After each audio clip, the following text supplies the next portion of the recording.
সাহাবীর সংজ্ঞা হচ্ছে যারা ঈমান অবস্থায় নবী পাক সাল্লাল্লাহু আলাইহি ওয়াসাল্লামের সাক্ষাৎ পেয়েছেন অথবা সংস্পর্শ লাভ করেছেন এবং ঈমান অবস্থায় তাদের ইন্তেকাল হয়েছে, সেসব সৌভাগ্যবানদের সাহাবী বলা হয়। এখন ঈমান অবস্থায় নবী পাকের দিদার হয়ে গেল, সুবহানাল্লাহ। এছাড়া নবী পাক বলেছেন, আসহাবিকান নুজুম ফাবিআইয়িহিম ইকতাদাইতুম ইহতাদাইতুম, আমার সাহাবীরা তারকার ন্যায়, তাদের মধ্যে যারই অনুসরণ করবে হেদায়েত পেয়ে যাবে। আশফাক ভাই, এখানে নবী পাক আলাইহিস সালাতু ওয়াস সালামের সাহাবীদের উপর ভরসা। দুনিয়াতে সম্ভবত এমনটি নেই যে কোনো টিচার স্টুডেন্টদের ব্যাপারে বলবে আমার সকল স্টুডেন্ট এমন যে কারো কাছে পড়লেই তোমরা পাস করবে। শিক্ষক বলে আমার এ গ্রেডের, বি গ্রেডের, সি গ্রেডের ছাত্র আছে, আর শিক্ষক অনেক স্টুডেন্টের উপর প্রসন্নও থাকে না। আর সাহাবীদের এই দল কোনো ছোট দল ছিল না। দর্শক, নবী পাক সাল্লাল্লাহু আলাইহি ওয়াসাল্লাম যখন বিদায় হজের খুতবা প্রদান করেন সে সময় 1,24,000 সাহাবা একরাম আরাফাতের ময়দানে উপস্থিত ছিলেন।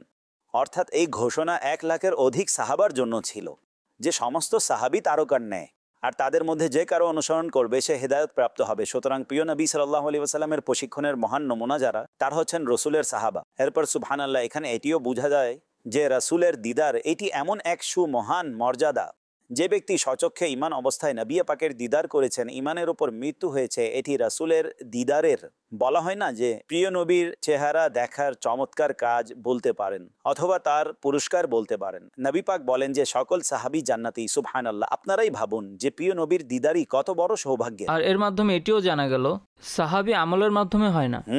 আমল তো হতে পারে কন্টেন্টের দিক থেকে, কেউ হয়তো বাহ্যিক তাদের চেয়ে বেশি করতে পারে, কিন্তু তাদের মর্যাদায় কেউ পৌঁছাতে পারবে না। বলেছেন, তোমাদের মধ্যে কেউ স্বর্ণের পাহাড় সমান সদকা করে তা সাহাবীর এক মুদের সমপরিমাণও হবে না। তারা যদি এক মুষ্টিও আল্লাহর রাস্তায় সদকা করেন তা তার চেয়েও বেশি। আচ্ছা, 2-3টি কারণ আছে। এক তো নবী পাকের সংস্পর্শ, তারা সরাসরি প্রিয় নবীর প্রশিক্ষণ পেয়েছেন। দ্বিতীয়ত তারা সেই যুগে ছিলেন, তা মোস্ট ডিফিকাল্ট যুগ ছিল। আবার তাদের মধ্যে সাবিকুন আল আউয়ালুন, আচ্ছা যারা প্রিয় নবীর মক্কা বিজয়ের পূর্বে ঈমান এনেছেন তাদের ফজিলত আরও বেশি আলোচিত হয়, কারণ যে সে সময় ডিফিকাল্টিস অনেক বেশি ছিল। পরবর্তীতে কিছুটা সহজ অবশ্যই হয়েছে, কিন্তু এরপর সাহাবা ইকরাম দিনের যে খিদমত করেছেন না, অর্থাৎ আমরা চিন্তা করি যে এই উম্মতের উপর সাহাবীদের যে এহসান রয়েছে, আমরা নিজ দেশে বসে আছি, যারা আরব অঞ্চলের বাহিরের অধিবাসী তাদের কাছে ইসলাম কিভাবে পৌঁছেছে।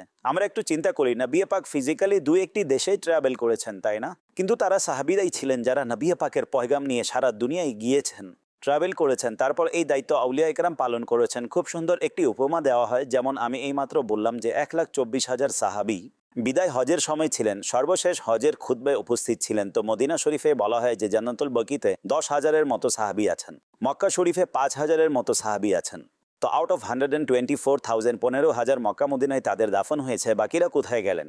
আচ্ছা, তারা সেই সব লোক যাদের মহব্বতে রসুলের অবস্থা কেমন ছিল। আজ আমরা ছটপট করি যে মক্কা মদিনায় আমাদের মৃত্যু আসুক, আর তারা মক্কা মদিনা ছেড়ে সারা দুনিয়ায় চলে গেছেন।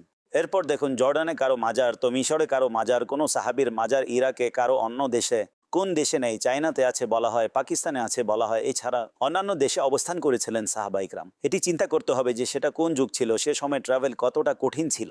অর্থাৎ বলা হয় যে মক্কা থেকে মদিনা, এটি তো আলা হযরতের যুগের কথা, তখন 7 দিন লাগতো, বুঝেছেন? তাহলে এর পূর্বে কতদিন লাগতো আর কতদিনে এই সফর হতো। এখন আপনি চিন্তা করুন, এই সমস্ত ট্রাভেল চায়নাতেও গিয়েছেন বলা হয়, আরব থেকে চায়না কত দূর। অনুযায়ী বলা হয় যে সেখানে হযরত সাদ বিন আবি ওয়াকাসের মাজার রয়েছে। যাই হোক, সেক্ষেত্রে যদিও মতভেদ আছে বা তিনি আরেকজন হযরত সাদ, তবে একটু চিন্তা করা উচিত, সারা দুনিয়ায় যেভাবে ইসলাম ছড়িয়েছে এটি সাহাবা ইকরামের এহসান। তাই সাহাবা ইকরামের প্রতি মন ও প্রাণ দিয়ে মহব্বত করা উচিত। আর সুবহানাল্লাহ, পবিত্র আহলে বাইত আছেন। নবী পাক আলাইহিস সালাতু ওয়াস সালামের 2টি সুন্দর হাদিস আছে, যখন তা পড়ি, আসহাবিকান নুজুম, আমার সাহাবীরা তারকার ন্যায়। আর সিও আহলে বাইতের ব্যাপারে বলেছেন, আমার পরিবার আমার উম্মতের জন্য নূহ আলাইহিস সালামের নৌকার সমতুল্য, যারা এতে আরোহণ করবে তারা সফল কাম হবে। হাদিসে পাকের সারমর্ম। আল্লাহ হযরত ইমাম আহলে সুন্নাত তো চমৎকার বলেছেন, এই 2টি হাদিসের দিকে কতটা সুন্দর ইশারা করেছেন যে তারকা দ্বারা পথ পাওয়া যায়। এখন তো কম্পাস চলে এসেছে, অন্যথায় যদি নৌকা পারে ভেড়াতে হতো, তাহলে রাতের বেলা নাবিকেরা তারকার মাধ্যমে পথ খুঁজতেন। এছাড়া ভালো নৌকাও থাকতে হবে। তো সুবহানাল্লাহ, আহলে সুন্নাতের অনুসারীদের ইনশাআল্লাহ তরি পার হবে। সাহাবা ও আহলে বাইত উভয়ের ভালোবাসা রয়েছে। আমাদের নৌকা অনেক মজবুত, আমাদের তারকাও পথ প্রদর্শনকারী, তাহলে আমরা কিভাবে পথহারা হতে পারি?